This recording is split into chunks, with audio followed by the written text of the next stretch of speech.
Hi friends, അസ്സാം വലൈക്കും. അപ്പോൾ ഞാനിന്ന് വന്നിട്ടുള്ളത് നല്ലൊരു 4 മണി ചായൻ്റെ കൂടെയൊക്കെ കഴിക്കാൻ പറ്റിയിട്ടുള്ള ഒരു സ്നാക്സിൻ്റെ റെസിപ്പി ആയിട്ടാണ്. നമ്മുടെ കുട്ടികളൊക്കെ സ്കൂളിൽ വിട്ട് വരുമ്പോഴത്തേനും കൊടുക്കാൻ പറ്റിയിട്ടുള്ള ഒരു അടിപൊളി സ്നാക്സാണ്. അപ്പോൾ നമുക്കിത് എങ്ങനെ തയ്യാറാക്കാൻ നോക്കിയാലോ.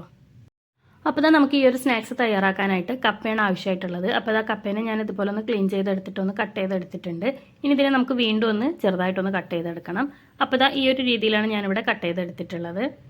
ഇനി നമുക്കിതിലേക്ക് കുറച്ച് പൊടികളൊക്കെ ചേർത്ത് കൊടുക്കാം. 2 ടേബിൾ സ്പൂൺ മൈദപ്പൊടി, 1 ടേബിൾ സ്പൂൺ അരിപ്പൊടി, 1/2 ടീസ്പൂൺ ഇഞ്ചി വെളുത്തുള്ളി ചതച്ചത്, 1/2 ടീസ്പൂൺ മുളക് പൊടി, 1/4 ടീസ്പൂൺ മഞ്ഞൾപ്പൊടി, 1/4 ടീസ്പൂൺ ഗരം മസാല, ആവശ്യത്തിനുള്ള ഉപ്പ്. ഇനി ഇതിലേക്ക് നമുക്ക് 1-2 ടേബിൾ സ്പൂൺ വെള്ളം കൂടെ ചേർത്ത് കൊടുത്ത് നന്നായിട്ടൊന്ന് കൈവച്ചിട്ടൊന്ന് മിക്സ് ചെയ്തെടുക്കാം. ആ ഒരു കപ്പൊന്നും പൊട്ടിപ്പോവാതെ വേണം നമ്മൾ മിക്സ് ചെയ്തെടുക്കാനായിട്ട്. ഇപ്പോൾ നമ്മളിവിടെ ഇത് ഫുള്ളായിട്ടൊന്ന് മിക്സ് ചെയ്തെടുത്തിട്ടുണ്ട്. ഇനി ഇത് റെസ്റ്റ് ചെയ്യാനൊന്നും വെക്കേണ്ട ആവശ്യമില്ല. ഇതേപോലെ ഒന്ന് കുറച്ചൊന്ന് നമ്മുടെ കയ്യിലെടുത്തിട്ട് ഇതേപോലെ ഒന്ന് പ്രസ് ചെയ്തിട്ട് നമുക്ക് ചൂടായിട്ടുള്ള എണ്ണയിലിട്ടിട്ടൊന്ന് ഫ്രൈ ചെയ്തെടുക്കാം.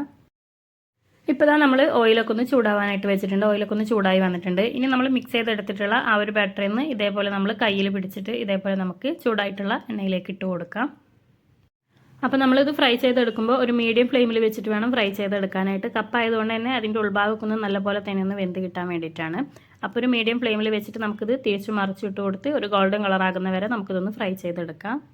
അപ്പോൾ നമ്മുടെ ഇവിടെ ഓരോ ഭാഗം ഒന്ന് ആയി തുടങ്ങിയിട്ടുണ്ട്. അപ്പോൾ നമുക്കിതൊന്ന് തിരിച്ചിട്ട് കൊടുക്കാം. ഒരു മീഡിയം ഫ്ലെയിമിൽ വെച്ചിട്ട് തന്നെ ഫ്രൈ ചെയ്തെടുക്കാൻ ശ്രദ്ധിക്കുക. ഇല്ലാന്നുണ്ടെങ്കിൽ ആ ഒരു പുറം ഭാഗം പെട്ടെന്ന് തന്നെ കരിഞ്ഞു പോയിട്ട് ഉള്ളൊന്നും വേവാത്ത ആ ഒരു പ്രശ്നം നമുക്ക് വരും. അപ്പോൾ നമ്മുടെ സ്നാക്സൊക്കെ നല്ല രീതിക്ക് തന്നെ ഒന്ന് ക്രിസ്പിയായി ഫ്രൈ ആയി വന്നിട്ടുണ്ട്. നമുക്കിനി ഇത് എണ്ണയിൽ നിന്നും കോരിയെടുക്കാം. അങ്ങനെ നമ്മുടെ നല്ല ടേസ്റ്റി ആയിട്ടുള്ള സ്നാക്സ് ഇവിടെ റെഡി ആയിട്ടുണ്ട്. നമ്മുടെ കുട്ടികളൊക്കെ സ്കൂളിൽ വിട്ട് വരുമ്പോഴത്തേനും പെട്ടെന്ന് തന്നെ നമുക്ക് തയ്യാറാക്കി കൊടുക്കാൻ പറ്റിയിട്ടുള്ള ഒരു അടിപൊളി സ്നാക്സ് ആണ്. അപ്പോൾ തീർച്ചയായിട്ടും എല്ലാവരും ഒന്ന് ട്രൈ ചെയ്ത് നോക്കുക. വീഡിയോ ഇഷ്ടപ്പെട്ടാൽ ലൈക്ക് ചെയ്യാനും ഷെയർ ചെയ്യാനും സബ്സ്ക്രൈബ് ചെയ്യാനും മറക്കരുത്.